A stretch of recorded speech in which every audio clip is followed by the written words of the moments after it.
Shit. C'est une merde comme moteur, Atala. Goddamn right. Yeah. Non de Zeus. Si ça vous dérange pas, je vais me coucher avant que l'un de vous ait encore une brillante idée pour nous faire tuer. Ou pire, nous faire expulser. You are a slave, Neo. Vers l'infini et au-delà. Bonjour à tous et bienvenue sur La Claque, l'émission qui vous propose un retour sur cette œuvre qui vous a bouleversé.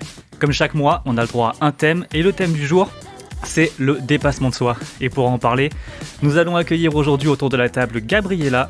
Tu es docteur en biologie, interaction et diversité adaptative des plantes. C'était un peu compliqué à dire mais ça va. Pas trop stressé pour aujourd'hui ? Non, ça va. Eh oui, parce qu'on est sûr que tu vas te dépasser. On fait déjà les jeux de mots, c'est très bien. En parlant de jeux de mots, Ludwig, ça va bien ? Toujours debout, toujours vivant. Oh bah un petit cancer, mais ça va. Il y a aussi autour de la table Jordan et Mathieu, comment allez-vous ? Comment ils vont Moi ça va très très bien, toujours super content d'être sur le plateau de l'émission. Nickel. Eh bah toujours vivant, toujours debout et toujours content. C'est tout ce qu'il nous faut, mais avant de commencer à entrer dans le vif du sujet, on a toujours une petite musique amenée par Gabriella. C'est One Out of Two de Breakbot.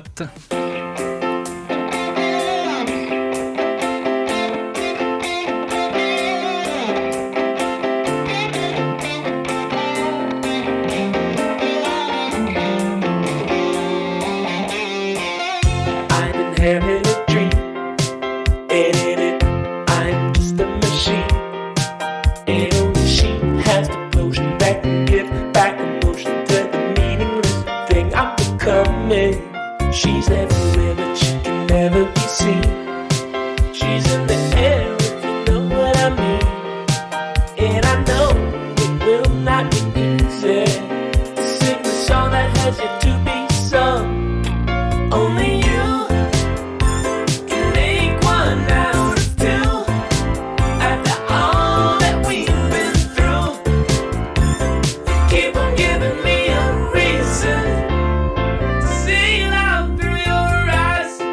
Planning a scheme ever since I was 17 to build my home in your nation, to enter your station where the people can feel as one.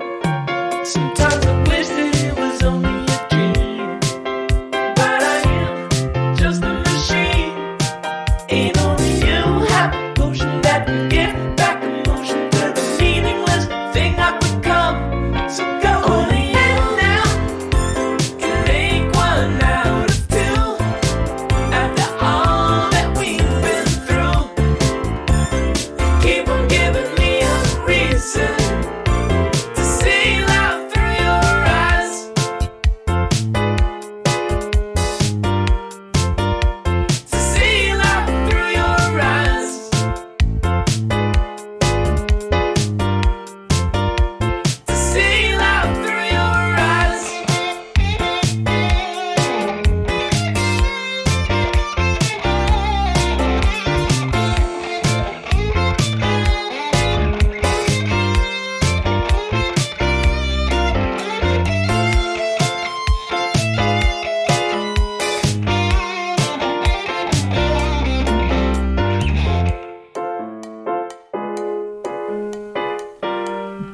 Et ça, c'était de la bonne musique, Gabriella. Est-ce que tu veux nous en parler un petit peu avant qu'on arrive sur ton parcours ? C'est juste, je vais parler plutôt de l'album en entier, du coup, du groupe qu'on vient d'écouter, c'est Breakbot. Et l'album, c'est By Your Side, et c'est toujours un album que j'adore écouter, et du coup, ça a été difficile de choisir qu'une chanson. Mais vraiment, c'est un album que je peux écouter tout le temps pour me motiver, ça va me mettre de bonne humeur et accessoirement danser dessus. Et voilà, c'est vraiment un album que j'adore, et j'adore écouter toutes les musiques. Un album multi-usage alors. Voilà, c'est ça. Mais donc, on va revenir un peu sur le thème de l'émission, comme je l'ai dit tout à l'heure, le dépassement de soi. Toi, tu t'es dépassé ces 3 dernières années parce que tu as fait une thèse, je vais pas redire l'intitulé parce que je vais me tromper. Donc déjà, maintenant, elle est docteur, donc je veux qu'on applaudisse tous autour de la table. Ouais, merci. Tu vois la pointe. Voilà, un petit peu de baume au cœur, ça fait toujours plaisir le matin. Donc voilà, donc du coup, je disais, se dépasser, c'est quelque chose que tu as connu ces 3 dernières années parce que tu as fait une thèse. Mais donc avant de continuer, pour en parler plus précisément, est-ce que tu peux nous expliquer une thèse dans le monde des sciences, comment ça se passe ? Alors du coup, moi j'ai fait une thèse en biologie plus précisément, Ouais. et en fait on a un temps déterminé, c'est-à-dire qu'on a 3 ans sur un sujet précis qui a été choisi dès le départ par moi, la doctorante, et le directeur ou la directrice de thèse. Mhm. Et en fait voilà, on a 3 ans pour faire des expériences, produire des résultats, pour à terme faire des publications scientifiques, parce que c'est un peu notre CV après. Et on a aussi un mémoire à faire à la fin, qui va être évalué par des chercheurs qui sont indépendants à nos travaux, et par contre qui sont spécialistes de ton domaine. Et après, il y a aussi une soutenance orale qui va un peu finaliser les 3 ans de thèse et valider en fait le diplôme. D'accord, c'est un sacré programme, Voilà. mine de rien.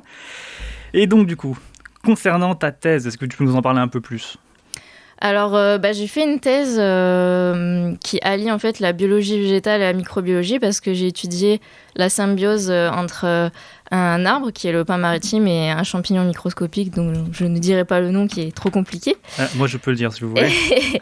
Et en fait, j'ai étudié leurs relations. Je me suis surtout focalisée sur le côté du champignon, où j'ai essayé de comprendre comment il faisait pour échanger des ressources avec sa plante hôte, et surtout donner du potassium qu'il trouve dans les sols et le redonner à l'arbre. Voilà. D'accord, mais donc comme tu nous as dit, ce sujet-là, c'était toi qui le décides, ou c'est un sujet déjà choisi de base et après toi tu dois t'adapter? Alors en fait c'est un peu moi et un peu moi c'était ma directrice de thèse. En fait on est dans une équipe d'accueil, donc il y a un sujet de recherche au sein d'un laboratoire. Et après, dans chaque équipe, chaque chercheur a un peu un thème précis. Et du coup, moi, là, ma directrice de thèse, elle travaille déjà justement sur cette symbiose entre le pin et le champignon. Et en plus, j'avais fait déjà, avant de faire la thèse, un stage de 6 mois avec mon master avec elle. Donc ça s'était bien passé, etc. Et donc, elle m'a demandé justement si je voulais bien continuer sur ce sujet-là, si ça m'intéressait. Et comme c'est vraiment le type de sujet qui m'intéresse en biologie, j'ai bien voulu continuer du coup. D'accord. Mais donc, encore une fois, oui. La thèse, c'est la suite d'un master, j'imagine, comme dans toutes les matières artistiques, scientifiques, etc. Mais donc le master, c'est 2 ans, tu suis encore des cours, tu as juste un mémoire à rendre, et là, la thèse, c'est totalement différent. Tu es considéré comme une employée, si je ne dis pas de bêtises.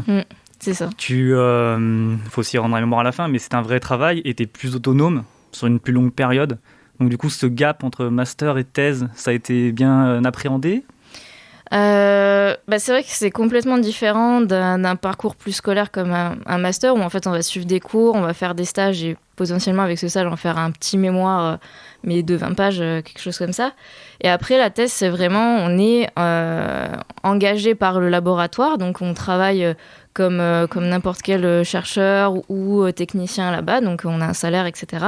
Et pendant 3 ans, on va devoir mettre en place nous-mêmes des expériences qu'on pense être adaptées pour répondre aux questions de notre sujet de thèse. Ouais. Et donc oui, c'est complètement différent. C'est là, on est un peu pressé par le temps pour fournir des résultats. C'est surtout que on va pas suivre des cours, ça va être vraiment là, faut mettre en pratique tout ce qu'on a appris avant justement dans les études supérieures.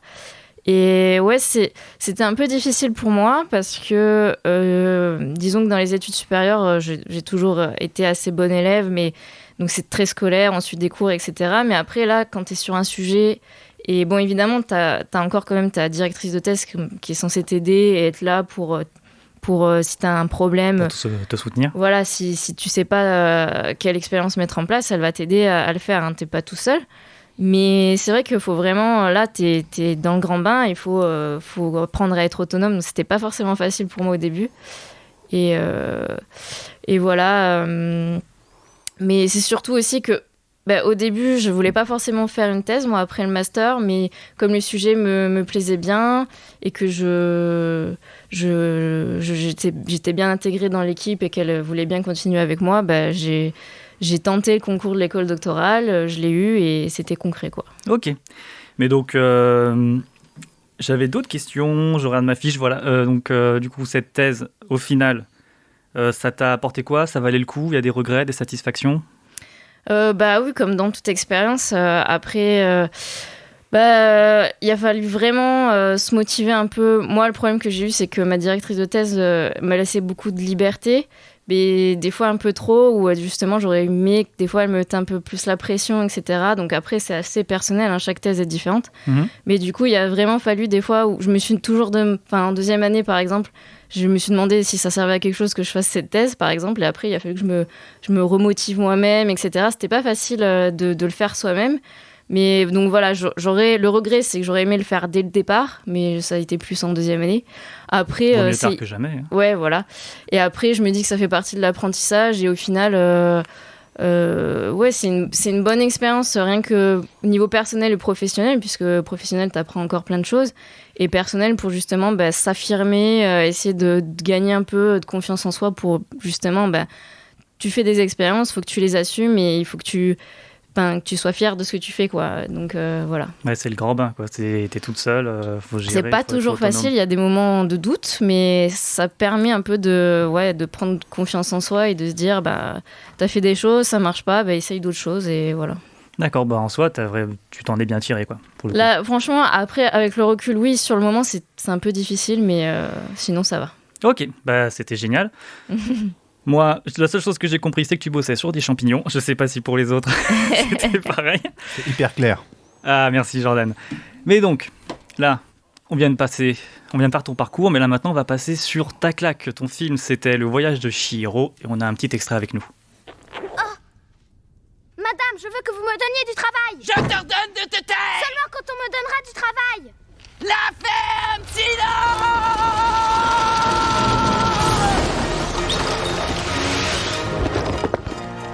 Et en quel honneur voudrais-tu que je te prenne à mon service? Espèce de gamine pleurnicharde, enfant gâtée, paresseuse, ignorante et d'une incroyable bêtise. Je n'ai absolument rien à t'offrir, ma jolie. Si tu t'imagines que j'ai besoin de toi à moitié, déjà bien assez de fainéants dans les pattes du matin au soir. Mais si tu insistes, je peux te réserver un sort pire que la mort. Je peux te condamner aux travaux forcés jusqu'à ton dernier souffle. Eh dis donc, elle est un peu friande, cette sorcière. Ouais. Est-ce que, du coup, tu veux nous parler un petit peu plus du film? J'ai dit que c'était Le Voyage de Chihiro, mais je t'en prie, fais-nous un petit synopsis, par exemple. Ouais, du coup, c'est un film des studios Ghibli, fait par Hayao Miyazaki. Donc ça date de 2002, et en fait c'est l'histoire d'une petite fille qui va, malgré elle, rentrer en fait dans un monde un peu mystique où vivent des esprits, et elle va devoir un peu surmonter plein d'épreuves et vivre plein d'aventures pour essayer en fait de sauver à la base ses parents et repartir dans le monde des humains. D'accord.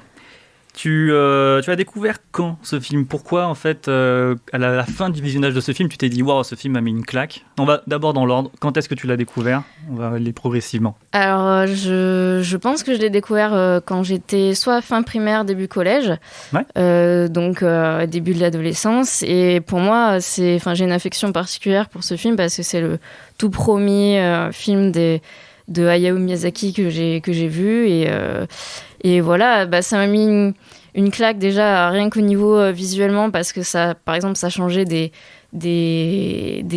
films d'animation plutôt occidentaux avec les Disney, etc., avec un univers que je connaissais pas du tout, avec le folklore un peu japonais, etc. Mm-hmm.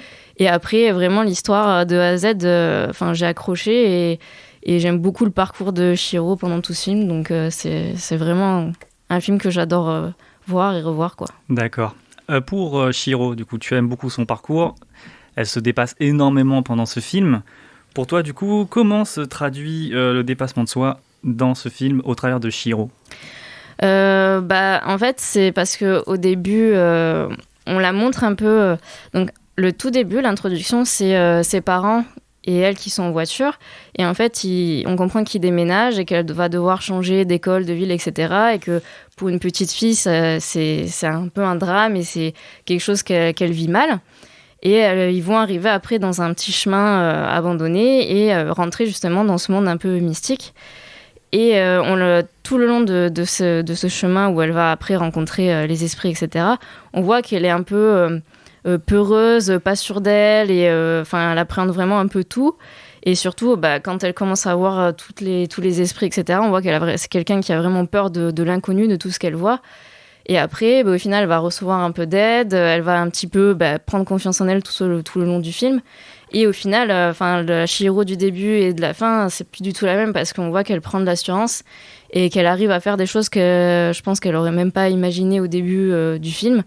Et on voit vraiment que elle a plus peur à la fin, elle va même oser des choses qu'elle n'oserait pas au début, quoi. Oui, il y a une scène qui montre très bien ça, c'est 2 scènes plutôt, c'est le moment où elle descend les escaliers au début du film, là elle y va vraiment très très calmement, elle a peur, puis elle se vautre à la fin en beauté, alors que plus tard au milieu du film, il faut qu'elle refasse à peu près le même chemin, là elle va courir tout droit sans sourciller sur le tuyau qui s'écroule sous ses pas. Il y a vraiment une différenciation bien significative.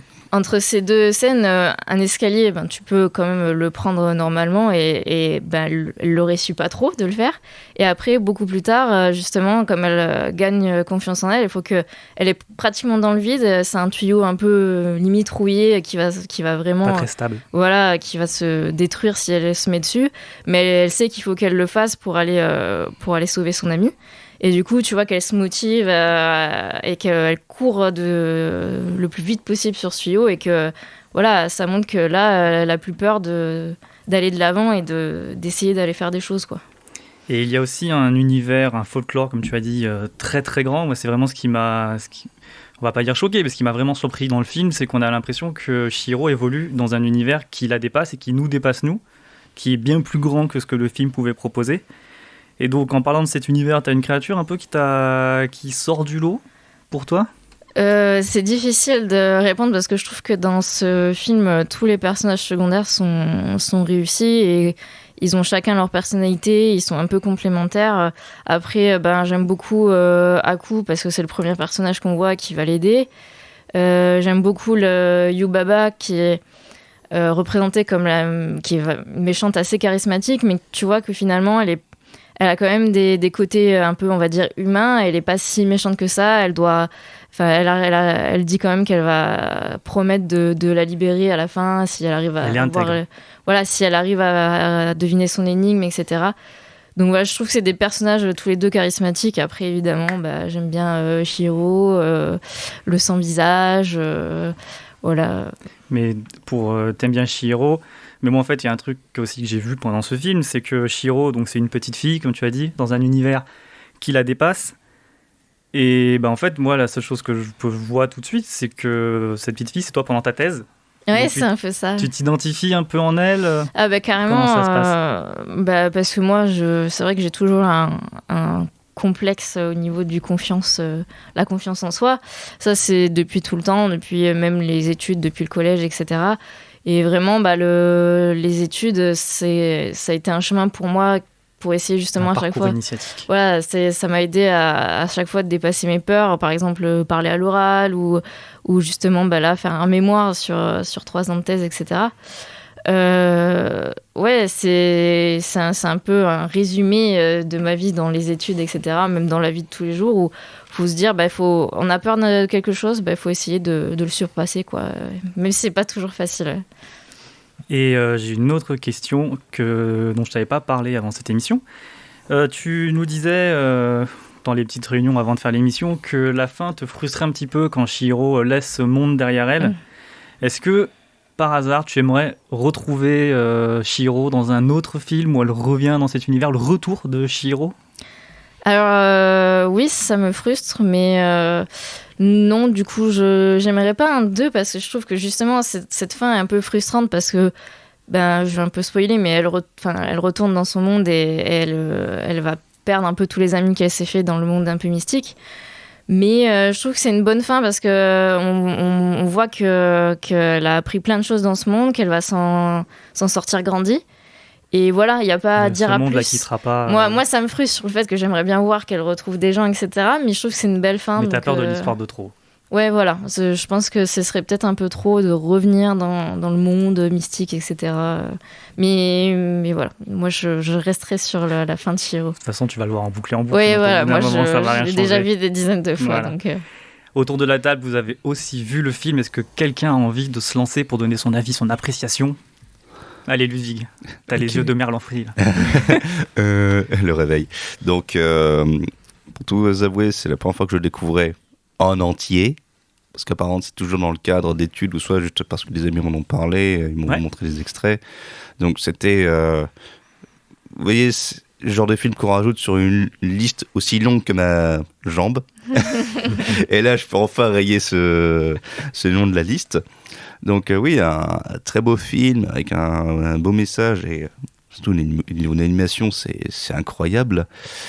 Et ce qu'il y avait à un moment donné, c'est que je me suis dit, est-ce que dans ce monde-là, c'est pas un petit peu, ça renvoie au passé de Chihiro, parce que lorsqu'elle découvre le nom de Haku, ça le renvoie à son souvenir d'enfance. Et donc je sais pas si le monde dans lequel elle pénètre, le monde des esprits, c'est pas une métaphore de son parcours. D'accord, métaphore de son parcours, je pensais à autre chose. Tu as quelque chose à dire là-dessus, Gabriella ? De savoir en fait si ce qu'on voit dans le monde mystique, ça fait partie de son passé en gros. Oui, voilà, c'est ça. Je pense pas, je pense que justement elle retrouve des gens comme Haku qu'elle a connus avant. Et je pense pas que ce soit quelque chose qui montre ce qu'elle a vécu avant, mais je pense que justement... Le fait de retrouver des choses du passé et de les comprendre et de se les remémorer, ça va la faire avancer aussi. Mais voilà, je sais pas.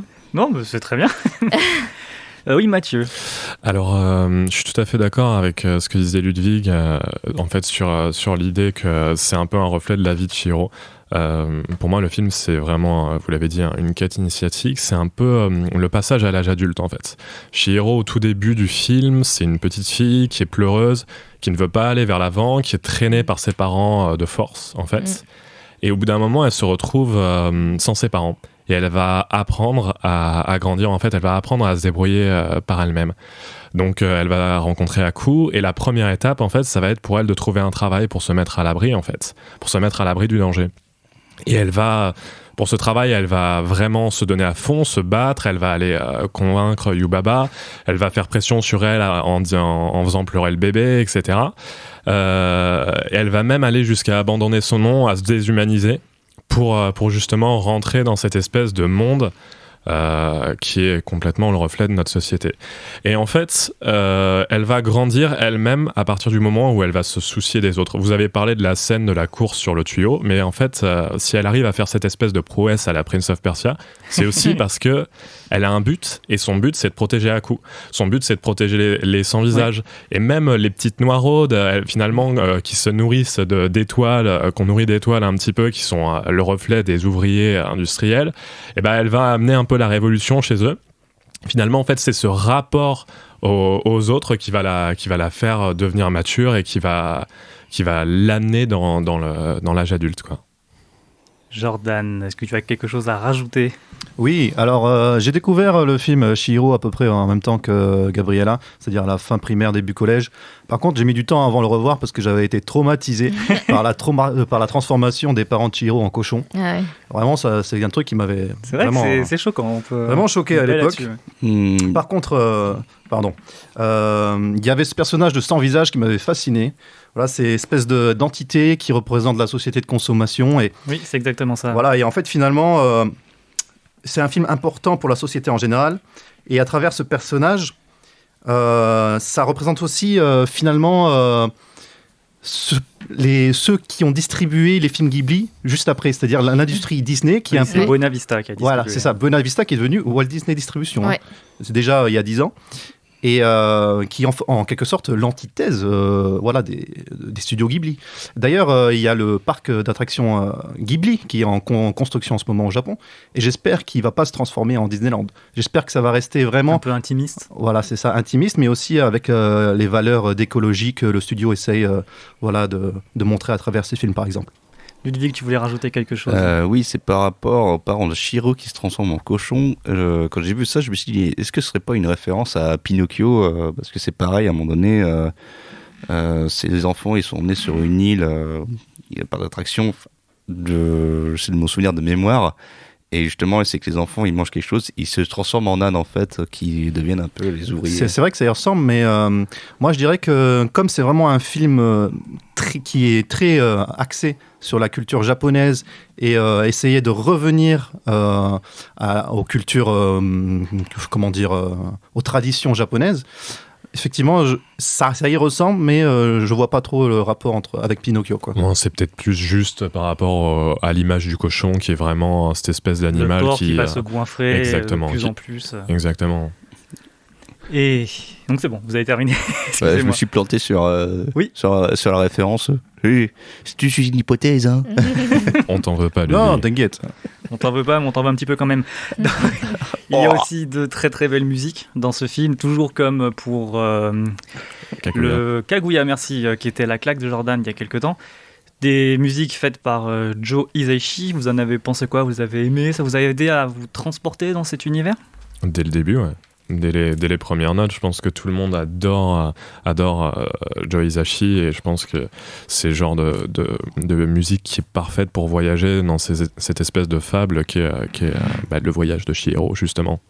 Oui, Gabriella. Oui, je suis complètement d'accord du coup avec Mathieu. C'est vraiment, je pense qu'on peut pas dissocier les films de Hayao Miyazaki et les musiques de son compositeur.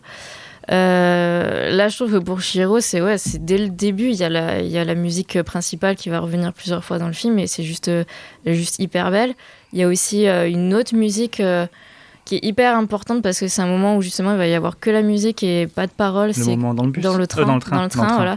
Et je trouve que c'est un moment hyper important d'ailleurs dans le film, où tu vois que pareil, Chihiro s'affirme encore plus. Mais on le voit aussi avec le sans-visage qui avant était bougé de partout, voulait vraiment tout avoir, et là il est patient, calme. Ouais, parce qu'en fait Chihiro arrive un peu à le convaincre, à lui montrer que c'est pas la peine de rentrer dans la surconsommation, de vouloir tout acheter par de l'argent en fait. En fait, il y a plein de choses qui s'achètent pas par l'argent, et voilà.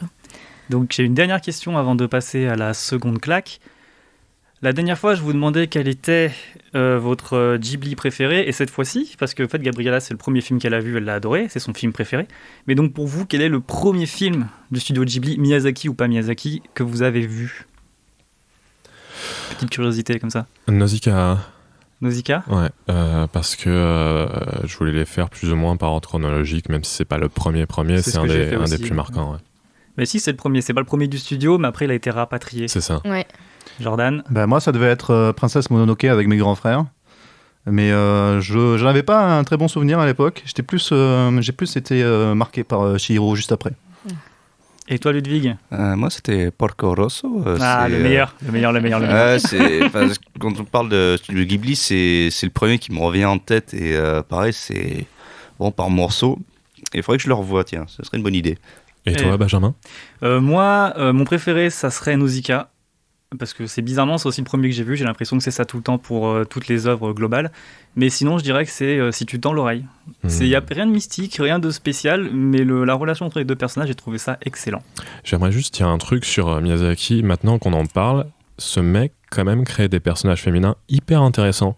Oui. Et il y a toujours des personnages forts, quoi. Ouais, et regardez tous ces films, vous trouvez toujours un personnage féminin hyper bien travaillé, et ça, c'est vraiment une force dans le cinéma.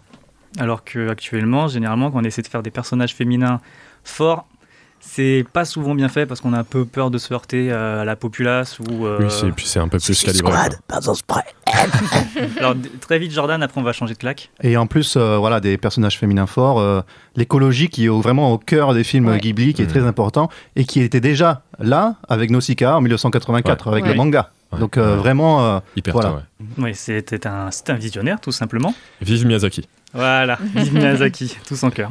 Donc, on a terminé avec Le Voyage de Chihiro. C'est un très beau film, on vous le conseille si vous ne l'avez pas vu. On espère ne pas trop vous avoir spoilé, on espère surtout vous avoir donné envie de le regarder. Mais là, on va passer à la seconde claque.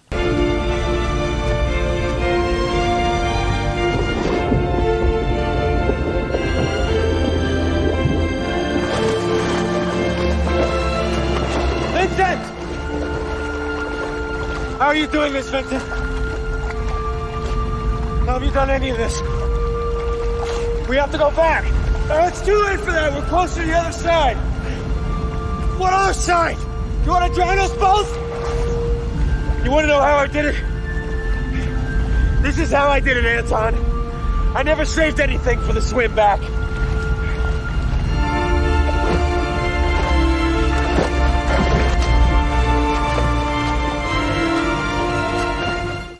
Et voilà, c'était un extrait de Bienvenue à Gattaca de Andrew Niccol, où on entend tout simplement Michael Phelps donner son petit conseil pour réussir. Ah, t'es dur. Pour réussir à avoir la médaille d'or à tous les coups.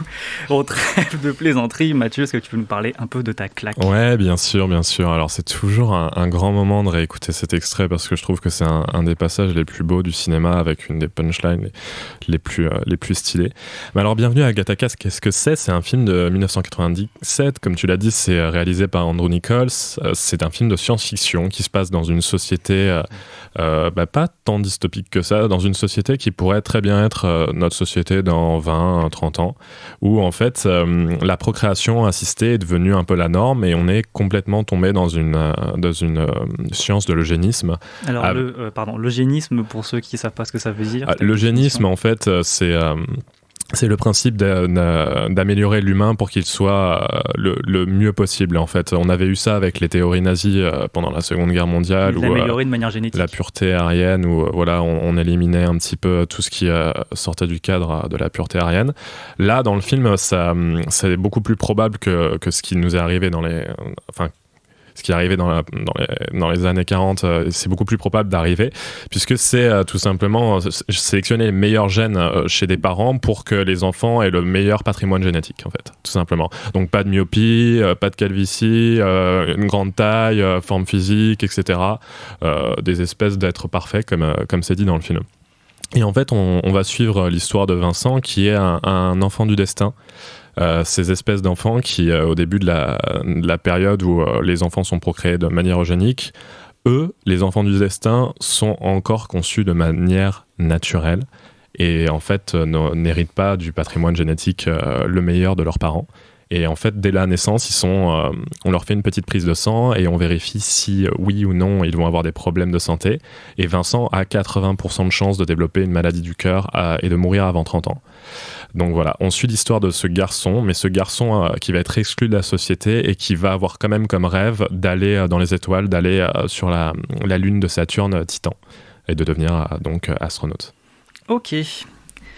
Donc, même question que pour tout le monde, ce film, tu l'as découvert comment ? Alors, ce film, je l'ai découvert l'an dernier, ce qui est assez tard. Gattaca, c'est un peu le film que tout le monde devrait voir. On en a tous entendu parler, je pense, par un proche, mais on l'a tous un peu raté. Parce que finalement, il a pas très bien marché au cinéma. Et il a pas. Les mecs du filet aujourd'hui. C'est ça. Et après, il y a eu des gros films de science-fiction qui sont sortis les années suivantes, qui ont beaucoup plus marqué. Comme on avait dit, il y avait Matrix, etc. Il y a eu le retour de Star Wars avec La Menace Fantôme en 99. Donc, il est un peu passé à la trappe. Rappelons que le film est sorti en 97. Je ne sais pas si on l'a dit. Oui, je l'ai dit. Ouais. Ouais, le film est sorti en 97, effectivement. C'était un super film quand même. Et donc moi, je l'ai découvert comme ça parce que j'avais regardé Brésil et j'étais dans cette espèce de Brésil, Blade Runner, cette espèce de redécouverte des vieux films de science-fiction que j'avais ratés. Vieux, entre guillemets. Ouais, le futur du passé, maintenant, on peut dire. Le futur du passé, ouais. Belle conjugaison.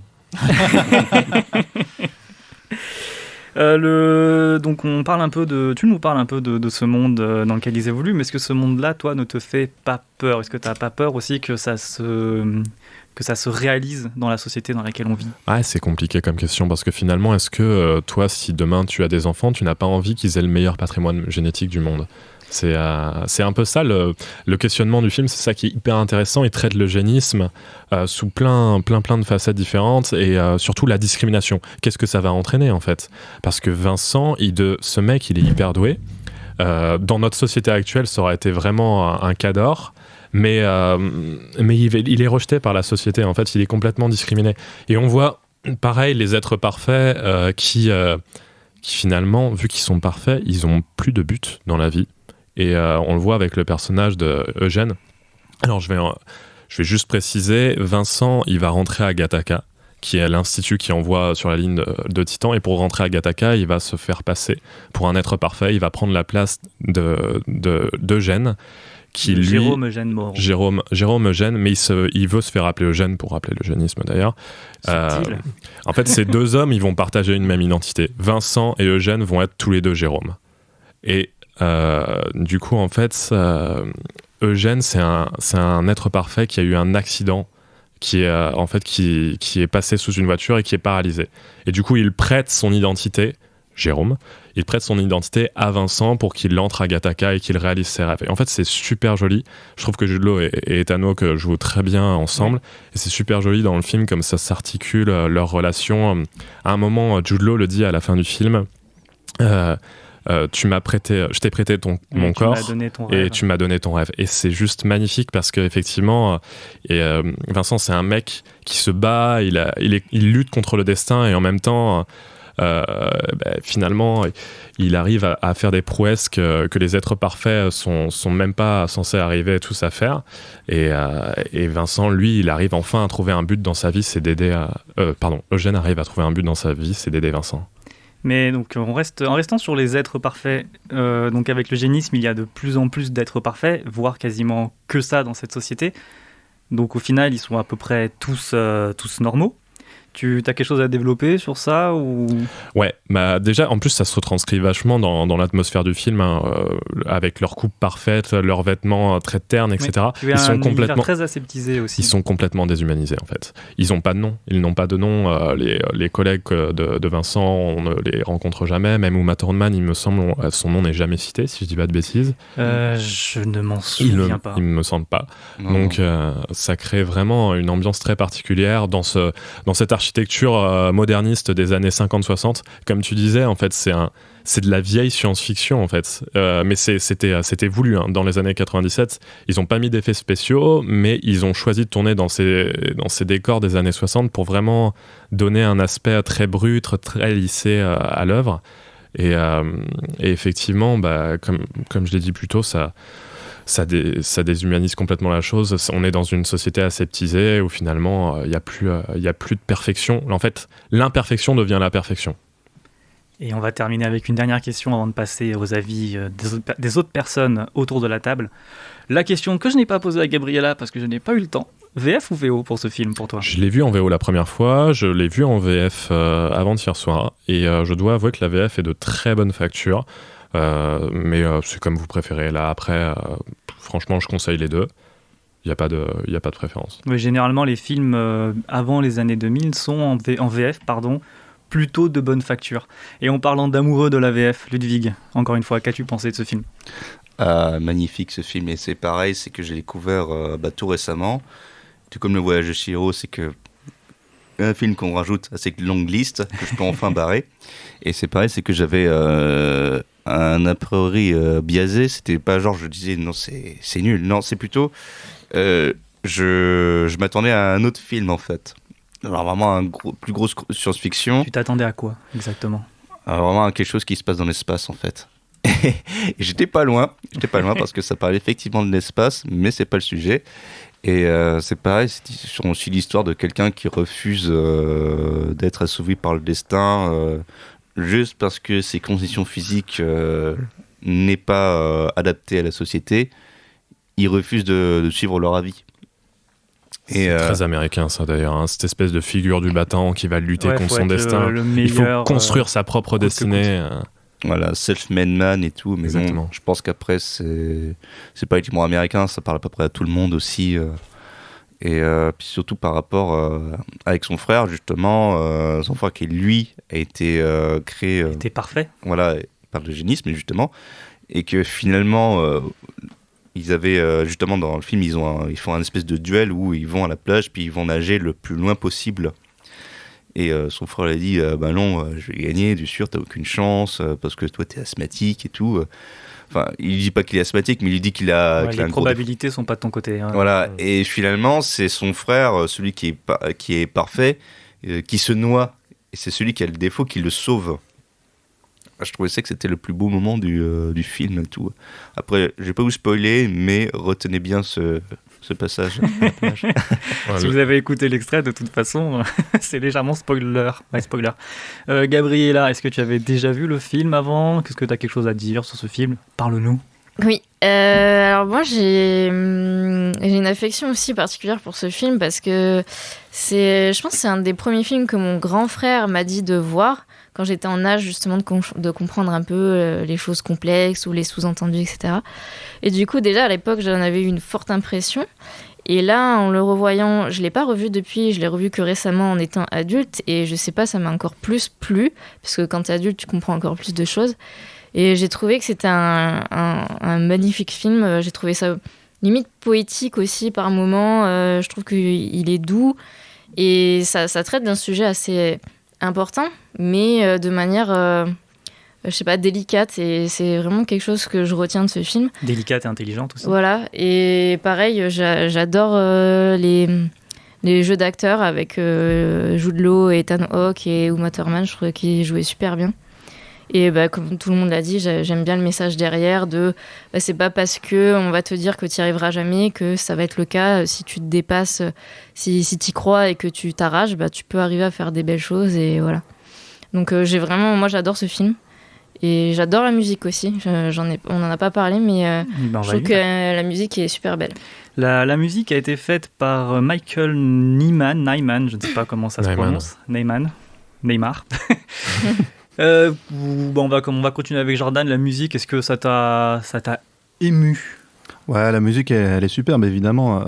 Bon, je sais pas trop quoi dire sur la musique, je peux pas argumenter plus. Alors mais... c'est un compositeur de musique classique, il est pas hyper connu pour ce qu'il a fait au niveau du cinéma, Michael Nyman. Yes. En tout cas, je peux parler de Gattaca, qui est un film on va continuer sur Gattaca alors. Voilà, que j'ai adoré.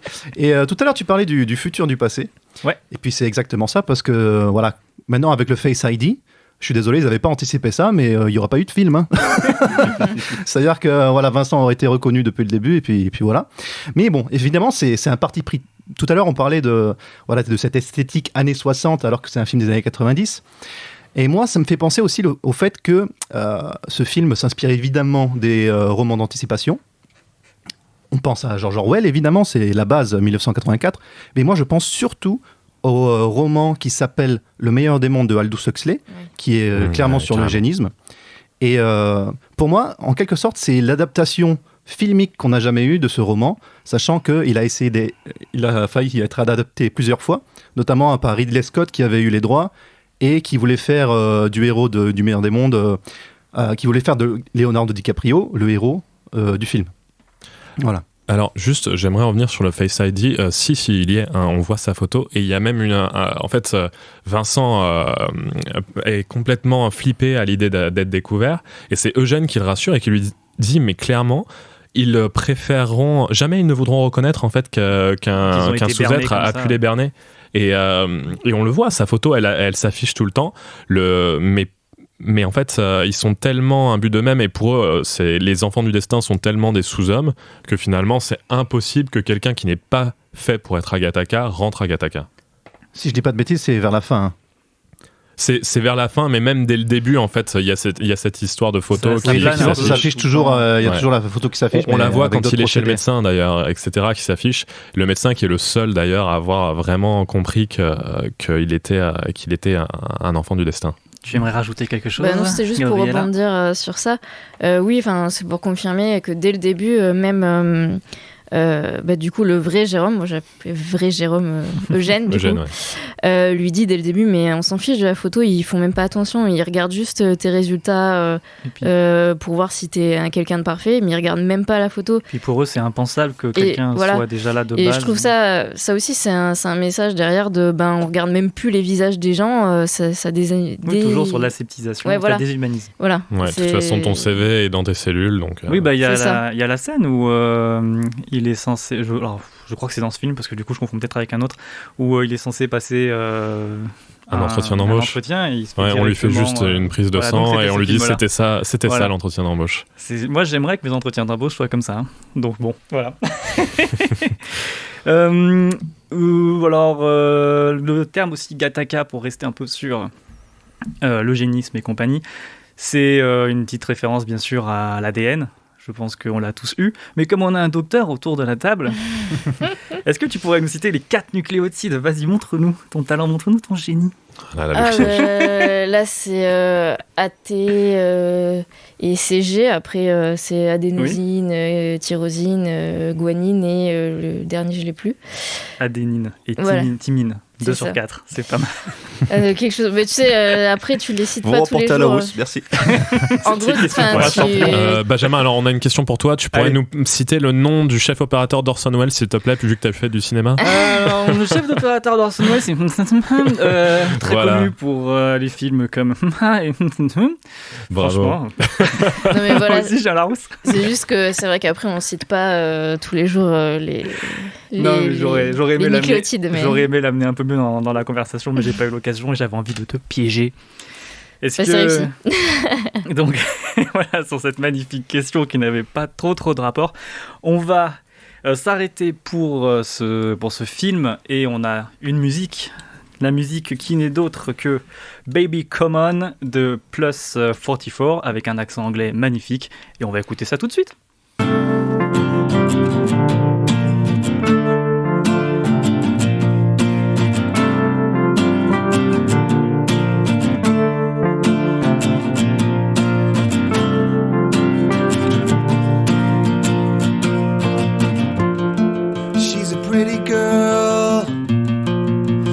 Always falling down, and I think I just fell in love with her, but she won't ever remember. And I can always find her at the bottom of a plastic cup, drowning in drunk sincerity, a sad and lonely girl. Quit crying your eyes out, quit crying your eyes out, and baby come on, isn't there something familiar about me? The past is only the future with the lights on. Quit crying your eyes out, baby.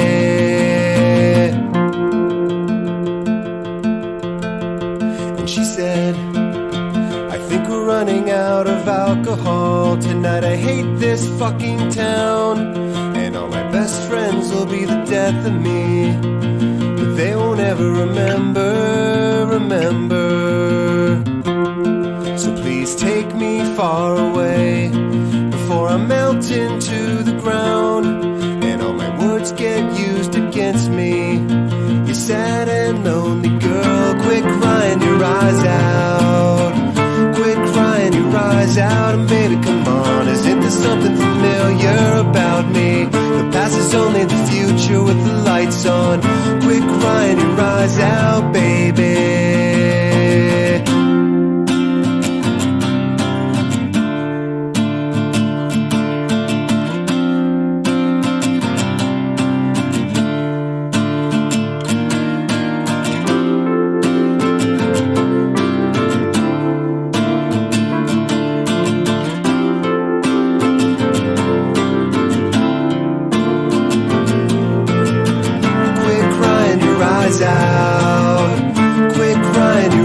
Out and baby come on, isn't there something familiar about me? The past is only the future with the lights on. Quit crying your eyes out, isn't there something familiar about me? Quit crying your eyes out, the past is only the future with the lights on. Quit crying your eyes out, baby. Et la récré est terminée, on est de retour sur La Claque, toujours avec le même thème, qui est le dépassement de soi, je vais réussir à dire un de ces 4. Mais là, tout de suite, avant de repartir sur les 2 dernières claques de nos 2 derniers participants, on va commencer avec le claque ou pas claque. Qu'est-ce que vous en pensez ? Ça dépasse tout ce que j'ai pu imaginer. Moi aussi j'ai posé la même question, et tu sais ce qu'on m'a répondu ? Demande pas. Qu'est-ce que tu veux, nous prendre la tête, là, pauvre con ? Est-ce que vous pensez vraiment ce que vous dites ? Ouais, non, je sais pas. Oh, non, c'est con. Le claque ou pas claque, donc je vous donne des films, des œuvres, des séries, peu importe, et vous nous dites si c'est une claque pour vous ou pas, et bien sûr c'est en lien avec le thème de l'émission. La première œuvre, c'est l'œuvre avec laquelle je serais venu si je n'avais pas présenté cette émission. C'est un jeu vidéo sur lequel j'ai passé énormément de temps. Céleste, est-ce que pour vous c'est une claque ou pas? Ou est-ce que comme moi, vous ne connaissez pas l'œuvre d'habitude? Gabriella. Moi, c'est une claque pour t'avoir vu jouer et j'adore l'histoire. Ok. Ludwig. C'est une claque. Visuellement parlant, c'est une claque. Jordan. Il est sur ma liste, je peux pas me prononcer pour l'instant. Et toi, Mathieu? Pareil que Jordan, mais il est sur ma liste. Ensuite, là, si je vous dis Sanka, t'es mort, est-ce que Rasta Rocket, pour vous, c'est une claque ou pas? Gabriella, toujours. Oui, claque. Ludwig. En plein dans l'enfance, c'est une claque. Jordan. Ça fait tellement longtemps que je l'ai pas vu, je peux même pas dire si c'est une claque ou pas. Ah, tu me déçois, et toi, Mathieu? Je l'ai jamais vu. Ah ouais? Ah, pour une fois, dis donc. Ouais, c'est la place qui porte pas chance. Si je vous dis Rocky, Gabriella, claque, pas claque? Désolé, je l'ai pas vu. Ludwig, pardon. C'est une claque. Yes, il est trop bien, Rocky, yes. Ah, il est génial, c'est une claque. Et là, maintenant, on va passer en niveau série télé, The Good Place. Ludwig, on va changer un peu d'ordre. J'ai pas vu. Jordan. Alors, j'ai bien aimé, mais c'est pas une claque. Mathieu. Clacounette. Clacounette, parce qu'il y a quand même des thèmes assez intéressants qui sont abordés, donc clacounette. Et toi, Gabriella? Claque. On va revenir sur un réalisateur que j'aime beaucoup, parce que j'ai parlé de La La Land à la dernière émission, et là, tout de suite, c'est Whiplash. Mathieu, qu'as-tu pensé de Whiplash? Énorme claque. La même, c'est un des meilleurs films de la dernière décennie, les gars. Ludwig. Ah, c'est pas une claque, c'est une baffe, là. Ouais, grosse claque. Ah, on est tous d'accord, surtout autour de la table, ça fait plaisir. Samurai Jack, Jordan. J'en ai aucun souvenir, je suis désolé. Mathieu. Pas vu. Ludwig. Ah, c'est une claque.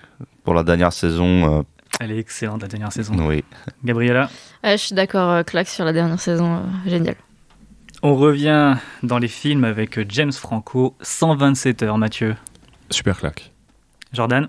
J'ai pas vu. Non, là, je connais, mais j'ai pas vu. Ah, Jordan. Ludwig. MDR, j'ai pas vu. Gabriella. Pareil, j'ai pas vu, j'en ai juste entendu parler. Alors attendez, ça veut dire qu'on n'est que deux autour de la table à l'avoir vu, et moi y compris. Un des derniers bons Danny Boyle, les amis. La satisfaction d'avoir vu un film quand les autres l'ont pas vu, je ne connaissais pas. On va continuer sur de l'animation, maintenant sur un shonen Dragon Ball, ou Dragon Ball Z, celui que vous préférez. Claque, pas claque, Jordan, je vois que tu es en train d'essayer de faire un Kamehameha. Oui, le shonen Neketsu, c'est la base, les gars, c'est la base. C'est une claque, sauf pour la dernière saison de Dragon Ball Super. C'est une honte, c'est honteux. C'est honteux.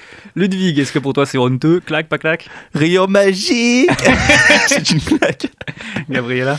Pas claque pour moi personnellement, mais culte quoi, dans les shonen. Et toi, Mathieu? Pas claque, parce qu'en fait, le monde des mangas, je l'ai découvert hyper tard, genre à 14 ans, et Dragon Ball, c'était déjà un peu has-been. C'est jamais has-been. on entendait Jordan, la larme couler sur le visage de Jordan, si vous l'avez entendu, c'était magnifique. Un jeu vidéo, maintenant, Super Meat Boy, Gabriella. Je connais le jeu de nom, mais j'ai pas joué perso, donc je peux pas me prononcer. Ludwig. Alors, en ce qui me concerne, c'est pas une claque, mais par contre, pour les dépassements de soi, ça représente bien le truc. Get Good. Jordan. Voilà, le même avis que Ludwig, 100%. Oh, je vais pas me mouiller, pareil que les autres. Et le dernier pour la route, la fin de Naruto Shippuden, la fin de Naruto tout court. Tu veux dire le moment après le combat contre Pain? Ouais, tout le dernier arc. Hein. Non, franchement, Naruto, ça aurait dû s'arrêter bien avant, comme beaucoup de shonen, malheureusement. Ouais, voilà, Naruto, pour moi, c'était les 15 premiers tomes. Puis après, non, c'est no way. Ah ouais, toi, Ouais, grave. Okay. Ludwig. Ah putain, je veux plus entendre parler, je suis bien content que ce soit fini. Ah non, c'est pas fini parce qu'il y a Boruto désormais, donc on va en bouffer encore. Oui, mais tu n'es pas obligé de suivre. Et heureusement. Gabriella. La fin non, le début, le milieu, oui. Est-ce que Boruto, c'est le Naruto mexicain? C'est ça. Il est enrobé dans une magnifique faritas. Boruto. Et ben comme quoi tout le monde fait des blagues aujourd'hui, mais là maintenant c'est l'heure de la claque de Ludwig, le maître de la blague. On va écouter un extrait. You try to hold me back, but you're weak.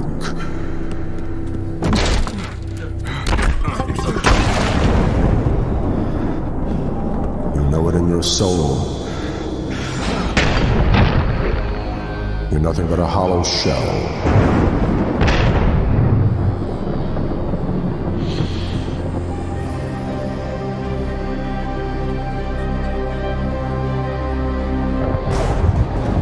A rusty trap. The time has come.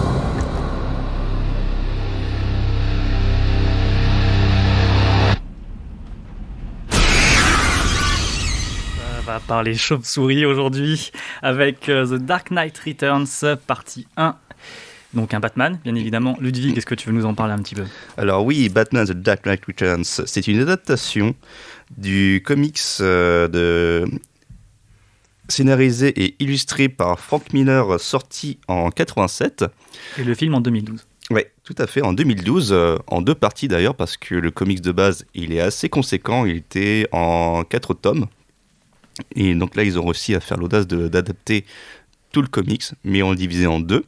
Donc l'histoire, c'est que ça se passe dans un Gotham City en futur dystopique, où l'on suit un Bruce Wayne vieillissant dans la mi-cinquantaine et aigri, et cela fait 10 ans qu'il a été poussé, il a dû mettre Batman à la retraite, suite à la mort de son ancien Robin. Mais suite à l'escalation de violence avec l'insurrection d'un nouveau gang toujours plus violent qui s'appelle les Mutants, il ne peut s'empêcher de revenir à ses origines et remettre la cape de Batman. Ah, mais il revient bien sûr vieilli, parce que comme on voit dans le film, cheveux blancs, j'imagine. Ouais, c'est bon, cheveux blancs, merci. Donc voilà, c'est un Batman qui combat le Joker, mais aussi l'arthrose maintenant, qui remet le costume. Et donc le dépassement de soi. Et un peu dans cette veine, est-ce que tu peux un peu développer sur ça ? Merci. Alors justement, c'est que dans l'extrait parlé, c'est le moment où il décide de remettre la cape de Batman, où il dit voilà, tu le sais au plus profond de toi-même, c'est ta propre nature. Le démon l'a jamais vraiment quitté. Oui, voilà, c'est ça. Et que en fait, quand il voit justement la montée en violence, où on apprend que par le biais des médias, je reviendrai sur les médias où ils indiquent que les mutants, c'est devenu encore plus violent que le Joker. Lui, il a plein de flashbacks, notamment l'assassinat de ses parents. Et il décide de revenir sur le devant. D'accord. Du coup, j'ai quand même une question, parce que ça fait un peu polémique autour de la table. Le film est en 2 parties. Toi, tu as choisi la première partie et pas la deuxième. Pourquoi ? Pourquoi pas les 2 ? Pourquoi pas la deuxième ? Alors c'est simple, parce que je trouvais que la première partie, c'était justement le fait qu'ils reviennent sur le terrain. C'est c'est comme un espèce de retour sur... Comment l'expliquer ? C'est que déjà, ce que j'aime beaucoup dans ce film, mais aussi dans le comic, c'est qu'on voit un Batman vieillissant, contrairement aux toutes autres histoires, on le voyait toujours jeune, en sa trentaine, donc ça devait un petit peu barbant. Et ce que là, cette fois-ci, c'est qu'on explore sa psychologie, genre pourquoi il aime autant être Batman, c'est qu'on voit, c'est que il sait qu'il est né pour ça, c'est que ça le rend vivant. Et c'est que dans la deuxième partie, alors c'est que ça... Spoilons pas trop la deuxième partie, voilà. Parce que je ne l'ai pas vue. Et okay. Je compte la voir. Donc bref, c'est jusqu'à la fin de la première partie, c'est que Batman est bel et bien revenu, il a de nouveau son statut, mais il va devoir affronter un autre adversaire plus puissant que lui, mais je ne dirai pas plus. Là, on va juste dire il doit se dépasser en tant qu'homme dans la deuxième partie. C'est dépasser en tant qu'homme. Et en tant que chauve-souris. Tu as lu la BD, aussi une BD ou roman graphique, je sais pas comment on peut dire, de Frank Miller ? Ouais, je l'ai lu, et en fait je l'ai lu après que j'ai découvert l'adaptation en fait. Et je trouve que l'adaptation a été plutôt fidèle aux comics. C'était une des questions que j'allais te poser. Voilà, et ils ont changé quelques parties, parce que quand même le roman graphique de Frank Miller, c'est un peu décousu par moments, notamment visuellement parlant. Et ils ont aussi enlevé certaines parties parce que c'est vrai qu'il y a tellement de détails. Mais c'est vrai qu'aussi dans le comics de Frank Miller, c'est qu'il y avait une surabondance des médias, où il critique ouvertement justement les infos H24. Il y en a quelques-uns des passages quand même avec les infos, avec Lana Lang aussi qu'on voit. Oui, tout à fait. Vite fait. Donc voilà, donc c'est vrai qu'aussi à travers cette adaptation, on revoit d'autres personnages qui ont aussi vieilli. Donc Joker qui est dans un état catatonique parce que maintenant qu'il n'y a plus Batman, il se dit qu'il ne sert plus à rien. Ouais, il a perdu sa raison d'être. Voilà, puis Double Face qui qui a subi une chirurgie esthétique qui maintenant qui est monoface. Voilà, qui a les mêmes faces. Et c'est tout. Et c'est tout. Donc justement, tu dis que c'est un peu décousu, et moi quand j'ai vu le film, c'est vraiment ce que j'ai ressenti. Alors je pense qu'on entrera dans les détails avec certaines réactions, mais j'ai une question là-dessus quand même. Je trouve qu'il y a trop d'éléments qui viennent sans trop placer le contexte, et en fait j'ai l'impression que si on connaît pas l'œuvre de base, ou si on n'est pas un habitué de Batman, c'est difficile de rentrer dans ce film. C'est que moi qui ai cet avis, ou toi tu trouves que c'est à peu près la même chose, peut-être pas. Ouais, si, c'est pas un film qui va vous prendre par la main, ou même le comics, qu'il y a des références. Donc effectivement, la mort du deuxième Robin, ça fait... faut le savoir, hein. faut le savoir. D'ailleurs, ce Robin-là, c'est que c'était les lecteurs qui ont choisi de le tuer. C'est que... et c'était une certaine partie, je crois que c'était dans les années 70. Et en fait, Jason Todd, il était très peu apprécié par les lecteurs. Alors, Jason Todd, c'est qui ? C'est le deuxième Robin, c'est celui qui suit. D'accord. C'est l'héritier. Et c'est qu'à un moment donné, DC Comics a proposé aux lecteurs de choisir soit ce Robin-là vit, soit il meurt. Ben, les lecteurs choisissent le deuxième. Donc voilà, non, 5005 contre 5000, je crois, les votes. Ah oui, il y a 5 enfoirés qui ont fait le choix pas très très gentil. Ouais. C'est un peu les 5 jokers. Donc, on a un Batman, comme on a dit, usé un peu physiquement. T'as bien aimé ce traitement du personnage, t'as commencé un peu à développer, mais si tu pouvais continuer. Ouais, si, c'était surtout de voir qu'est-ce qui devient après toutes ces années de lutte. Parce que forcément, quand on voit toutes ces aventures où il est dans ces éternelles trentaines, quarantaines, là tu le vois un peu usé, aigri. Puis surtout, on voit les séquelles de la mort du Robin où il est devenu complètement alcoolique. Et justement, le fait qu'il revienne, il est d'autant plus violent. Alors, la différence entre le comics et l'adaptation visuelle, c'est que dans le comics, il y a énormément de monologues intérieurs. Et justement, ces monologues intérieurs, ça explique Batman, ses techniques et le fait que il aime beaucoup son rôle. Baston. Voilà. Puis il y a un passage où à un moment donné, c'est peu de temps après qu'il ait repris la cape, c'est qu'il est en train de traquer des criminels genre dans un bâtiment abandonné. Et il explique en fait toutes les techniques qu'il utilise, notamment une. Il disait voilà, il y en a 7. Il y en a quelques-unes qui permettent de tuer, d'autres d'assommer, et le dernier fait mal. Et il choisit celle-là, justement. Vas-y. Mais dans le film, c'est qu'on a quand même réussi à le retranscrire, ces quelques parties de monologue visuellement. Merci beaucoup pour cette intervention, et je me retourne tout de suite devant Gabriella. Tu as vu le film, comme tout le monde. Oui. T'en as pensé quoi ? Alors, un peu mitigé, mais j'ai quand même passé un bon moment. Déjà, j'aime bien... je savais pas du tout, quand on a commencé à le regarder, que ça allait être Batman vieux. Donc, du coup, ce parti pris c'est surprenant. Voilà, de parler de Batman quand il est plus vieux, c'est quelque chose que j'avais beaucoup aimé. Après, je te rejoins un peu sur le fait que... Moi, ça m'a pas dérangé parce que je connaissais à peu près quand même Batman, mais faut pas nous montrer ça à un novice qui connaît pas du tout Batman parce que, je sais pas, on amène double face un peu. En fait, j'ai bien aimé l'histoire avec les mutants parce que c'est un peu nouveau pour moi. Ouais. Et après, les rappels, les clins d'œil à d'autres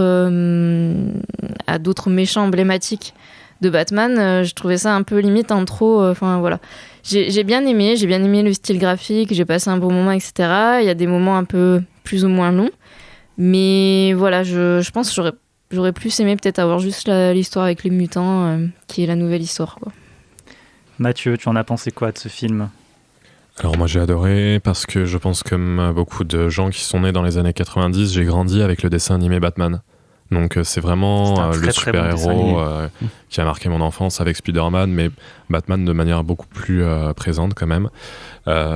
J'ai adoré voir ce Bruce Wayne qui est en fait un véritable fantôme qui est enfermé dans son passé. On le voit même à l'image, dans cette espèce de moment où il est dans son lit et c'est la nuit, il y a la lumière extérieure qui vient éclairer sa fenêtre et ça fait comme des barreaux sur son corps en fait. Je Il l'ai est pas- vraiment enfermé dans une prison. J'étais pas allé aussi loin, mais Il est obsédé par ses anciens ennemis, il est obsédé par le meurtre de ses parents, il est obsédé par la perte de ses anciens partenaires, dont Jason Todd, qui est l'élément le plus marquant de l'histoire de Batman, mais tout confondu. Et surtout, il est obsédé par son rôle de justicier. Et on voit qu'il a perdu l'essence de vivre. Il veut même mourir au tout début du film. Enfin, il est complètement brisé.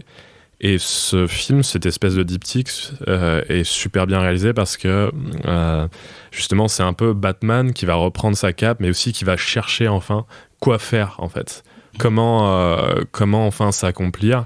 Et c'est assez génial. Hein. J'ai adoré ce film. il y en a un autour de la table qui a des choses à dire. On en parlait pendant la pause. Jordan, qu'as-tu pensé de ce film ? Oui, mais mes chers compatriotes, voilà, comme dirait notre feu président Jacques Chirac, cela m'en touche une des pommes sans faire bouger l'autre. Attends, je vais chercher ma batte. Non, en réalité, je ne me sens pas la cible de ce film, mais je vais quand même en parler. Pourquoi je n'ai pas aimé ? Je pense que c'est intimement lié à l'animation, tout simplement. Je sais pas si c'est parce que j'ai été abruti par les mangas quand j'étais gamin, mais voilà, les dessins, quand ça ressemble à Martin Mystère, quand ça ressemble au dessin animé Jackie Chan, j'ai du mal. Mais, fais gaffe, Ludwig est en train de se lever de sa chaise. Attends, j'ai pas fini. C'est honteux. Et d'ailleurs, je pense que l'animation joue un peu sur le rythme du film. J'ai jamais réussi à rentrer dedans. J'ai l'impression que les personnages ont de tension. Mais c'est aussi parce que l'histoire et les origines de Batman, j'ai l'impression de les avoir entendues des milliards de fois, même si cette fois on a le prisme de Batman vieux. Ça parle quand même encore de son enfance, de ses traumatismes. Il vit un peu avec ses démons. Voilà, c'est ça. Et c'est le personnage. Et moi-même, je ne suis pas fan de films de super-héros. Et ce qui m'intéresse quand je vais voir un film de super-héros, du coup, c'est surtout les CGI super bien faits. Voilà, c'est vraiment le cinéma popcorn par excellence. C'est-à-dire, c'est le dernier Avengers que j'ai aimé parce que je me suis régalé visuellement, quoi. Mais sinon, j'étais pas plus intelligent, quoi, quand je suis sorti, quoi. Est-ce que tu peux prendre du plaisir à regarder un Transformers ? Non. Comme tiré. Il y a un minimum d'histoire. On a d'autres arguments pour Transformers là, mais on va rester sur premier Batman. se regarde, la suite c'est des immondes daubes. Le premier n'était pas non plus fantastique. Voilà. Et puis j'ai cette nostalgie du Batman de Tim Burton aussi, que j'ai pas retrouvé dans le film d'animation. Mais voilà. Mais c'est pas la même chose. Chers auditeurs, je ne suis pas la cible. Écoutez plutôt mes collègues. Moi, j'ai, comme je vous ai dit, ça s'est entendu sur la question, c'est que j'ai trouvé qu'il y avait beaucoup de choses qui étaient un peu, on va dire, mal amenées. Par exemple, la pièce de double face, j'ai pas compris que c'était double face, savoir qu'ils disent il a rayé les deux côtés de la pièce. Voilà, il y a beaucoup de choses comme ça qui m'ont un peu fait sortir du film. Par contre, le traitement de Batman vieux, c'est quelque chose que j'aime beaucoup parce que c'est comment dire. C'est nouveau. Non, mais c'est nouveau, mais en fait, c'est comme on sent qu'il est tiraillé de tous les côtés. C'est Batman, il est pas bien dans sa tête. Il se déguise en chauve-souris le soir pour aller castagner des méchants. Il a quelque chose qui va pas, et on a accentué un peu ce côté un peu, j'ai envie de dire aliéné, mais c'est pas ça. Et puis avec la vieillesse qui accentue, je trouvais que c'était encore mieux. Oui, Mathieu. Mais tu sais que c'est complètement voulu, tu as raison de souligner ça, parce que Frank Miller, il voulait vraiment casser l'image du Batman amené par la série TV dans les années 60-70. Un peu beau gosse, riche. Non. Vous vous rappelez de cette vieille série où c'était complètement ridicule, Batman et Robin en mode hyper flashy, avec des vieux gadgets tout moisis. On se fait les mollets. Ça se voit Batman, sur son premier fait. costume aussi. Là, au début, il a un costume un peu gris classique, puis après, à la fin du premier film, il revêtit. Il reprend. Il revêt. Mais en fait, l'aspect papa Batman avec son fils Robin, il voulait vraiment le casser. C'est pour ça qu'il a fait le choix de prendre un Batman vieux. Et je pense aussi que ça coule de source, du coup, de ne pas avoir voulu remettre l'origin story de Batman et de présenter Double Face de manière un peu abrupte, parce que tout le monde les connaît, ces personnages. Et comme c'est un film qui s'adresse aux fans et que c'était un comics qui s'adressait aux fans de la franchise, faut savoir que les Américains lisent énormément de comics et ils connaissent l'histoire par cœur. Je pense que ça les a pas vraiment dérangés. Comme tu as souligné, Jordan, t'étais pas la cible. Mais justement, j'avais une question sur ça parce que c'est le comics. Est-ce qu'il a à prendre à part ou est-ce qu'il se situe dans une chronologie quelconque ? Il a sa propre chronologie. Il y a eu d'autres suites, donc The Dark Knight Strikes Again, et une autre qui est sortie récemment qui s'appelle The Master Race, un truc comme ça. Et en fait, c'est que The Dark Knight Returns a été un énorme pivot dans tout ce qui est le monde de comics, notamment pour Batman, c'est qu'il lui a permis un énorme renouveau en fait. Et justement, c'est comme il réexplore la psychologie de Batman, de prendre un côté plus sombre. Le bouquin ou le film, quand tu dis ça Le comics. Le comics, pardon. Oui.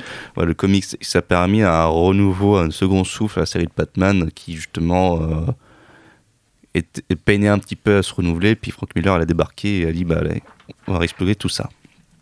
Oui, Jordan, très vite, Jordan. Oui, alors effectivement, ce qu'on peut dire de ce film, 15 secondes. C'est qu'il est très fidèle aux comics, je pense. Tu peux pas dire le contraire, Ludwig. Oui.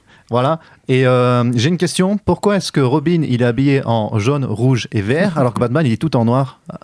C'est parce qu'il aime les couleurs. Allez, voilà, c'est bon. C'est le petit oiseau, Robin. C'est parce qu'il a mis la petite lingette quand il a fait sa lessive juste avant. Mais le mec est pas du tout discret. Donc, après cette remarque fort intéressante de Jordan, il faut passer à ta claque, qui sera peut-être plus intéressant ou pas, suivant les personnes autour de la table. Je te regarde, et on va commencer avec un extrait. Want to be stripped of your medals and banned from men's figure skating for the remainder of your lives? Now, two rivals, Michaels. McElroy. I see you got fat. I see you still look like a 15-year-old girl, but not hot. will join forces. What do you guys have that none of the other teams have? Matching junk? Exactly.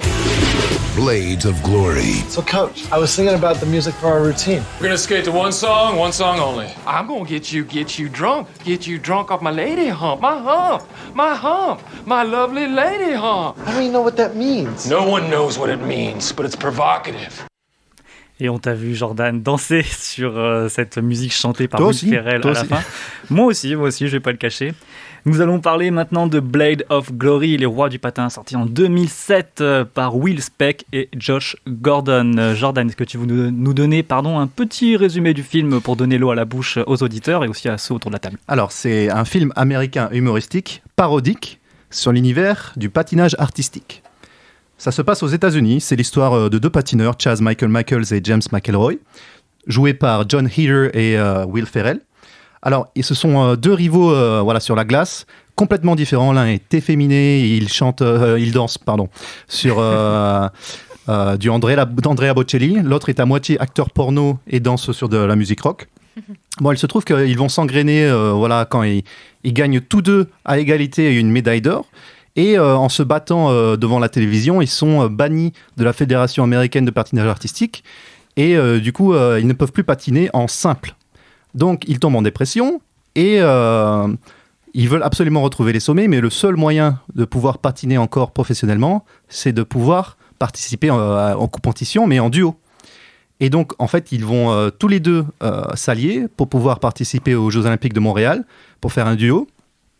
Et donc, évidemment, le film va retracer comment ils vont apprendre à s'apprécier et à travailler ensemble. Alors que, effectivement, ils viennent de deux univers complètement différents.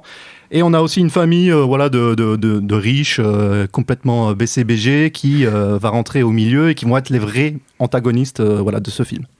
Alors, pour une claque, ce film peut paraître un peu surprenant. C'est pas le premier film qui viendra en tête quand on parle de dépassement de soi. Ouais. Et donc j'ai une question là-dessus, c'est pourquoi en fait ce film sur ce thème et pas un autre film? Qu'est-ce qui fait qu'il sorte de la masse? Alors déjà, c'est très simple, j'adore ce film, alors que moi, la première fois que j'ai découvert ce film, c'était dans un magasin de DVD d'occasion. On regarde la pochette du DVD, c'est un peu kitschou, c'est pas très beau. Mais cependant, entre-temps, j'avais vu Napoléon Dynamite, qui est une comédie indépendante sur l'Amérique profonde qui a révélé John Heater, qui est un acteur que j'adore absolument. Il est absolument trop drôle dans Les Rois du Patin. Et Will Ferrell, qui était assez connu plutôt dans les seconds rôles en France sur des films comiques avec Ben Stiller, Owen Wilson, mais qui a vraiment des rôles premiers sur des films qui sont très connus aux États-Unis comme Elf, Talladega Nights. Et également, on a le présentateur vedette. Voilà, et donc je me suis dit, je vais donner une chance à ce film, car il y a aussi le fait que ce soit du patinage artistique, et que moi et le patin, on a une histoire. C'est-à-dire que je me suis cassé le bras à la patinoire de Vegapolis en 2002, et il était temps que tu exorcises tout ça. Que j'exorcise tout ça. Est-ce que tu t'es roulé à patin? J'ai roulé des patins. Pardon. On attendait les blagues de Ludwig et on n'est pas déçus.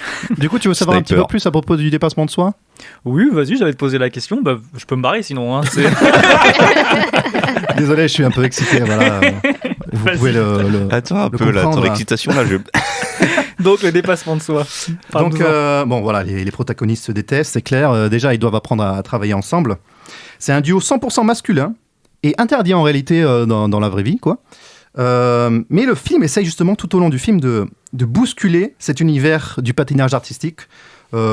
C'est un univers qu'on peut penser vraiment assez réglementé. Vraiment, on imagine le patinage artistique comme un univers aussi assez efféminé. C'est pour une élite en quelque sorte, mais en fait, il y a plein de patineurs qui essayent de bousculer un petit peu ces règles. Par exemple, en France, on avait Philippe Candeloro qui avait fait des prestations sur des musiques de Braveheart, déguisé en héros écossais. Ou alors avec la musique du parrain, avec l'univers du parrain. Voilà, c'est vraiment en quelque sorte essayer de montrer au plus grand nombre à travers ces acteurs comiques qu'on peut faire autre chose avec le patinage artistique.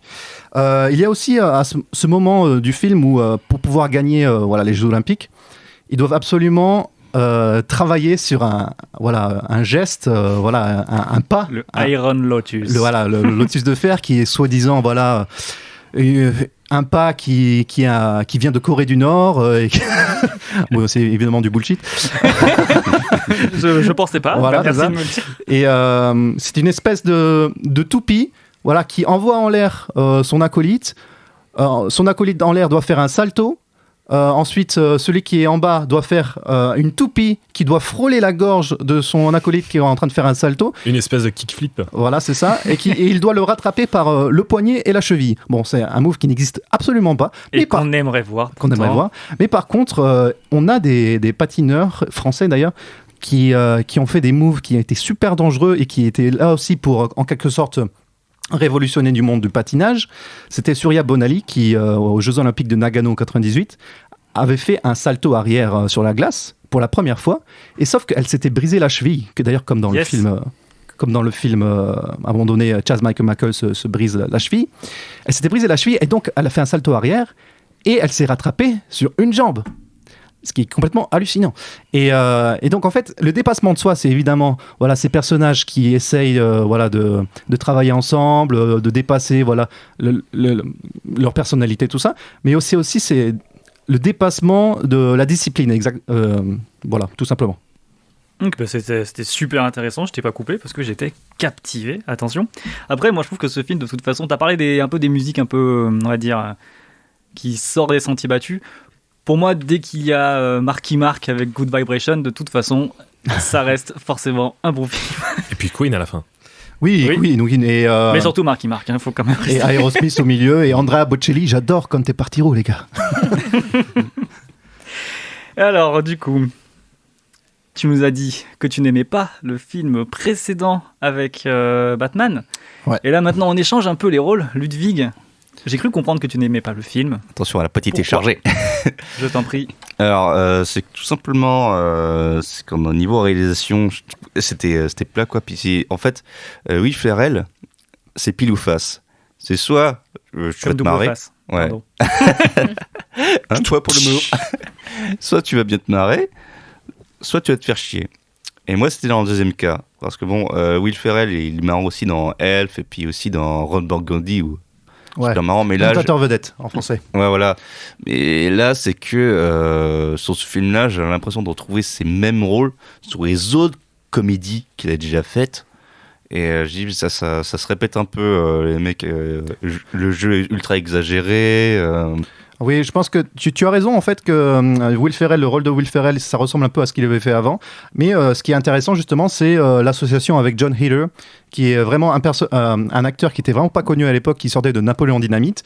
Napoléon Dynamite, un personnage très refermé, une espèce de geek, adolescent, et qui se révèle aux yeux, du monde entier avec ce personnage complètement hallucinant, qui a un costume de pan et encore qui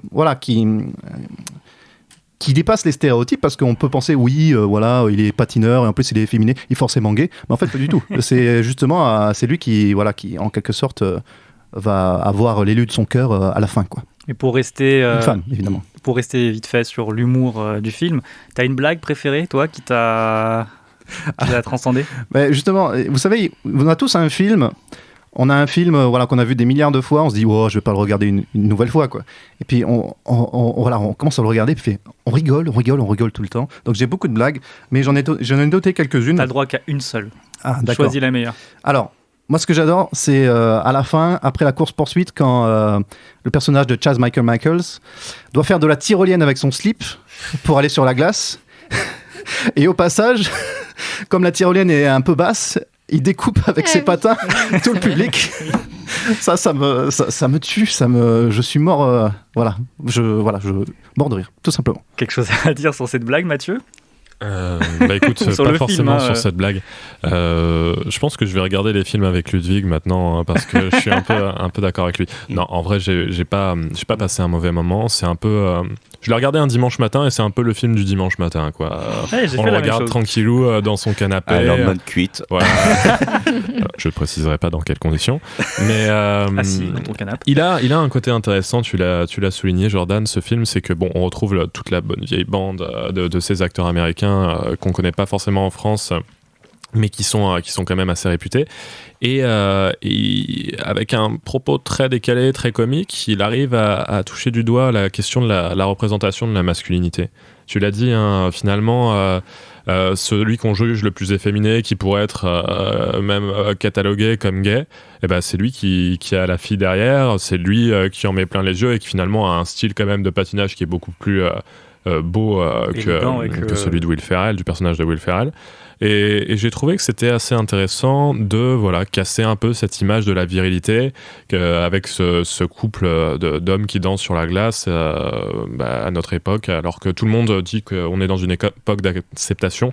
Je pense que ce genre de choses ferait pas mal jaser si on le voyait dans la vraie vie. Quelque chose à dire en 2 mots, Jordan, là-dessus? Oui, je suis complètement d'accord, évidemment. Après, effectivement, l'humour, c'est aussi une affaire de goût. Je comprends tout à fait que ça vous ait un petit peu endormi, ce film. À cela, je voulais rajouter que, au niveau de l'humour, je trouve que, par contre, l'humour est pas toujours gratuit. Ah, d'accord, j'allais dire potache. C'est potache, mais c'est évidemment potache, mais c'est pas toujours gratuit. Évidemment, on a un petit peu de gratuité, mais... il y a le fond de l'histoire du patinage artistique, tout simplement. Par exemple, quand Chaz et James se font éliminer par la famille rivale, en dehors de la glace, c'est aussi ce qui s'est passé avec Tonya Harding et Nancy Kerrigan durant les Jeux Olympiques, où Tonya Harding, pour pas perdre contre Nancy sur la glace, commandite des gens pour aller casser les genoux de Nancy Kerrigan. C'est une histoire qui a été adaptée avec le film Moi, Tonya, avec Margot Robbie, c'était il y a 2 ans, quoi.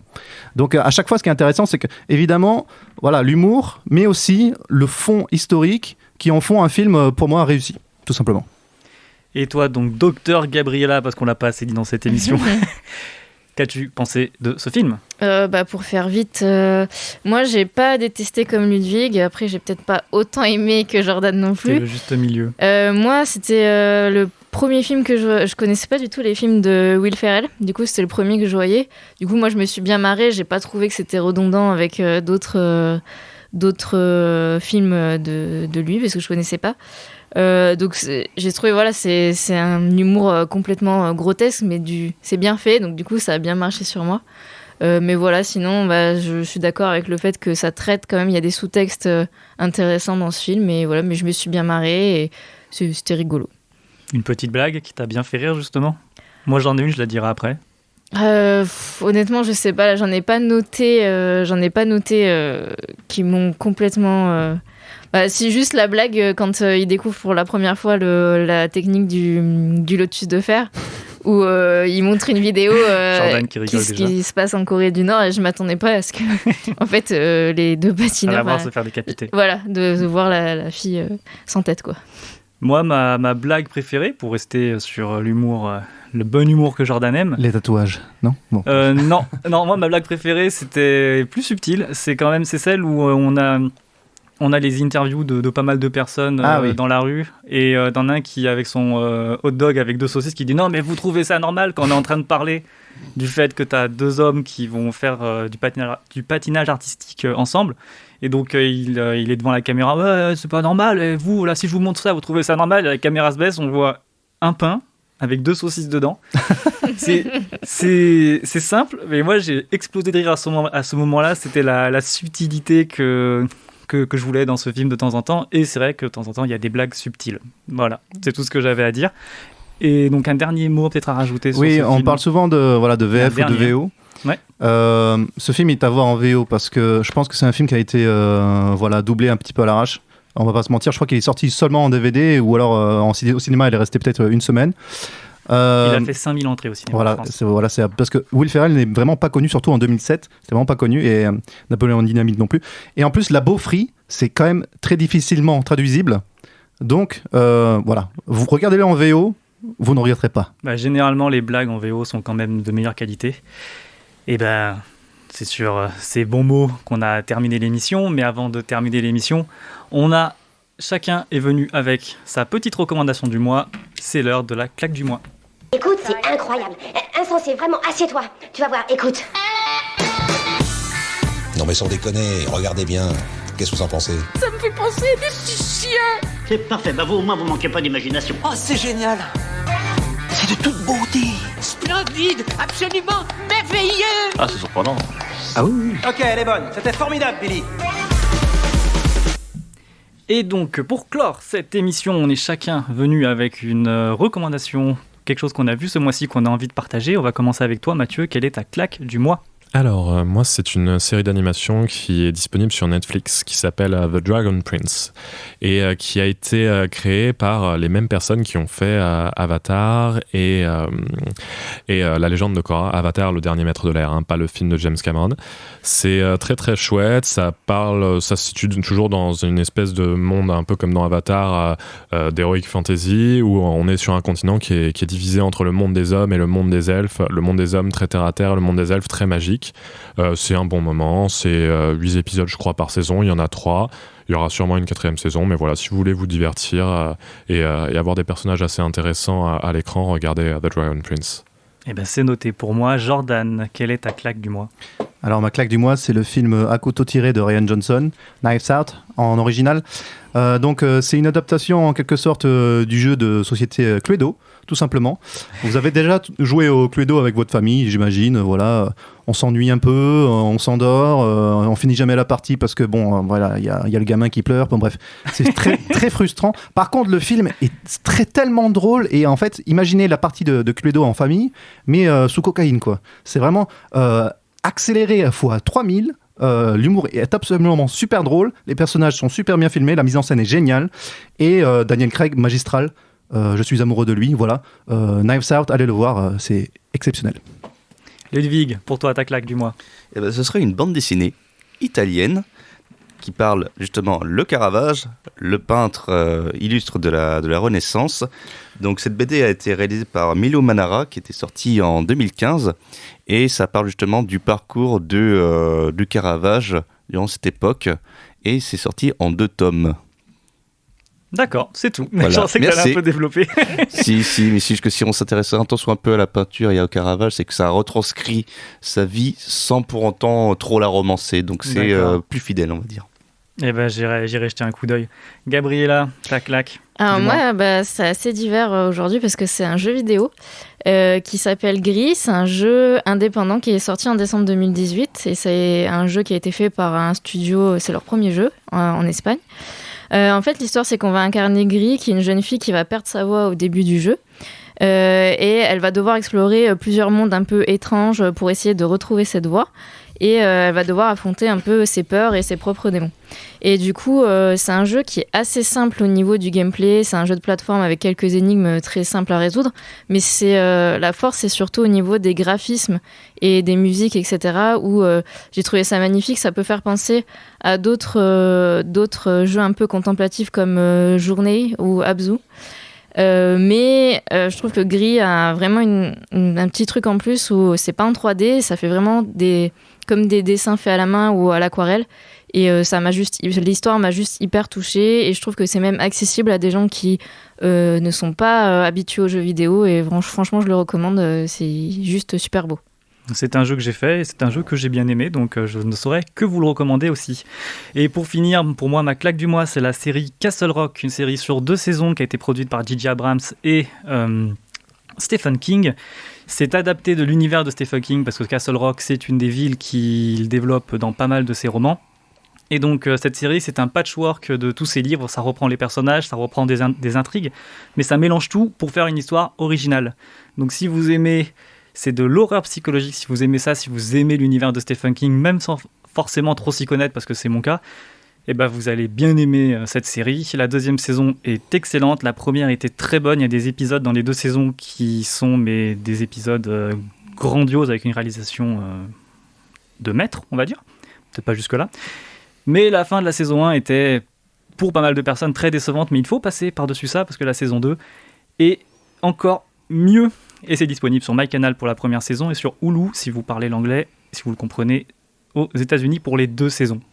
Et c'est après ces 5 claques du mois, après ces 4 claques, il y a de quoi faire pour les auditeurs du coup pendant le prochain mois avant qu'on revienne ici. Parce que nous, on va se retrouver dans un mois. N'hésitez pas à nous suivre sur Facebook, sur Twitter, à aller réécouter les émissions si vous voulez. Réécoutez nos petites voix suaves, délicates, que vous aimez tant. Je sais que vous nous aimez, je sais que vous nous appréciez. Merci à la technique aussi. Et merci à vous. On va se quitter avec une musique, parce que j'en ai un peu marre de bafouiller et de galérer. La musique, c'est You Baba Bridge par Senbei, avec des petits morceaux de Noiraude dedans. Et on va écouter ça tout de suite. À bientôt.